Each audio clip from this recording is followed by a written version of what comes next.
This way, please. Yeah. Exciting, isn't it?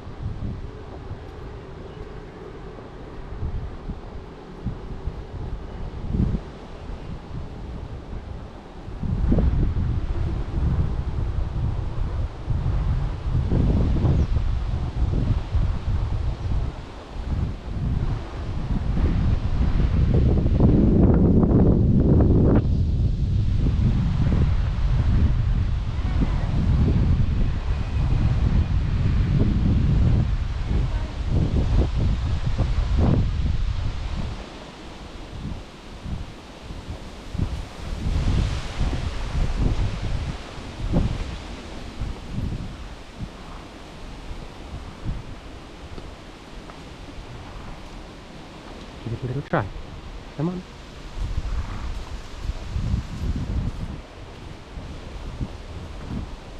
You see there, like, that rustling sound above him again, being these trees, set him off.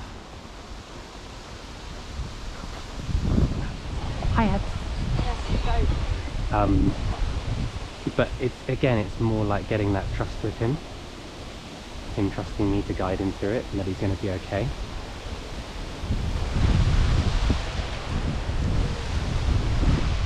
And so whilst it seems silly to like be doing such technical work in the arena and then just wander around the easiest hack that I've got, if it's setting him off that much, if he feels that he has to jump like that just on this hack, then we keep doing this until he's able to do it.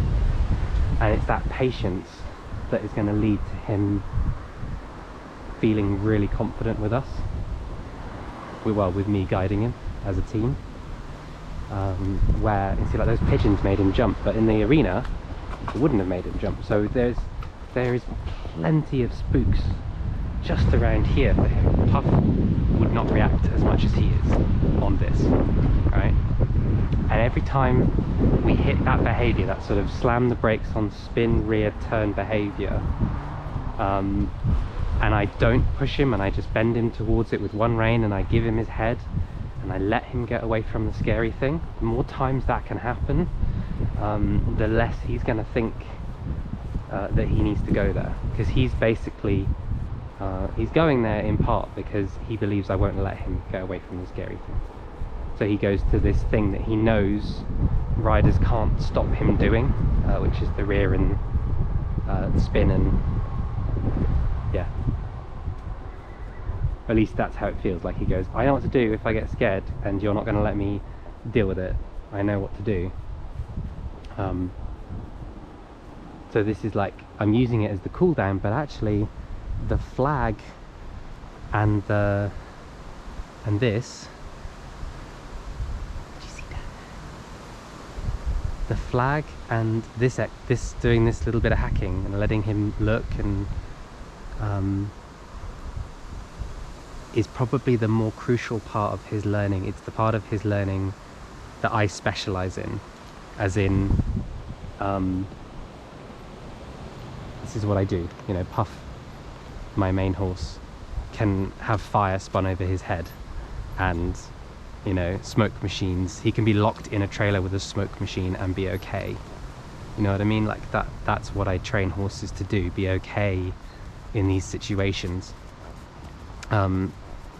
His previous owners have done a fantastic job with his things like leads and like his physical stuff. His ability to jump way outmatches mine, and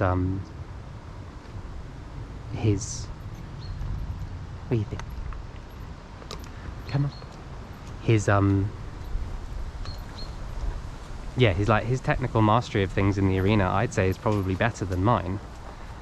He's going to teach me that side of it, and I am having to be quite like, right, we're going to do this many circles this way and this many circles that way, and being quite strict on the physical in like we need to perform a certain number of reps. And he very much feels me get like that and just goes, yep, I've done this before. So he really has a good grasp on physical training.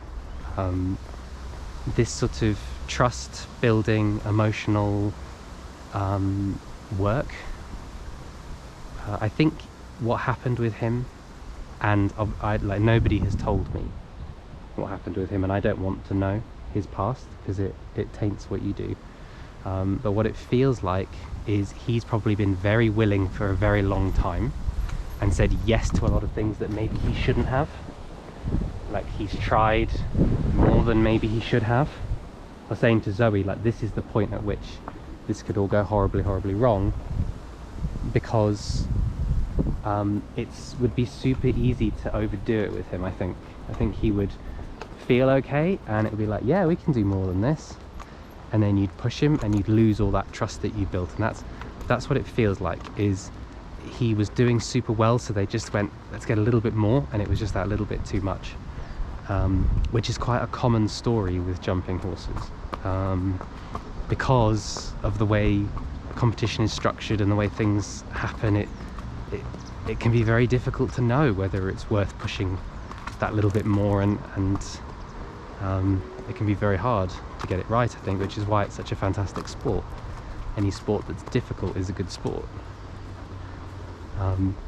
And I'm sort of having to go as if he's a young horse going for his first few hacks. I'm having to treat him like that because of how many times he has to stop and hesitate, and like that little flinch there.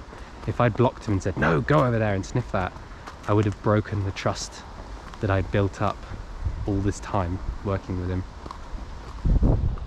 So yeah, this whilst it doesn't seem like very much, is probably going to be one of the most crucial parts of our training.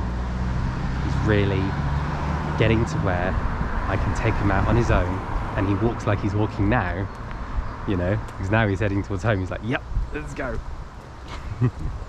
And have him change his attitude towards hacking. You know, it's a relaxing thing. It's interesting because he already pretty much considered jumping in a new environment to be pretty chill. So I got in the arena and went, oh yeah, I know this. And because I didn't get tense, he didn't get tense, and it was just sort of like a no-brainer. Where out here, me being like loosey-goosey, chilled, relaxed, isn't enough for him to go, okay, I totally got this.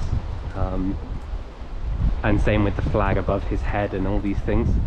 Zoe was saying, when I was on the camera, and you probably couldn't hear, she wondered just how much of it might be physical, which is definitely a question, you know. How much of what's going on could be some sort of pain in his poll, or you know, in the sensitiveness in his mouth, could that potentially be his teeth? So we'll look into all of that as well. We will. My opinion on physical, I'm not a physical, I don't do any sort of trimming or teeth or any of that stuff. It's not my area of expertise. The behaviour is my area. But in terms of physical, it's just keep throwing money at it and hope it never becomes a problem. Because yeah, it can ruin so many things to have little issues. But yeah, that was pretty good. We had a good number of spooks, good few things to look at, and that's pretty much how I want his hacks to be. I want it to be just that much, and when he's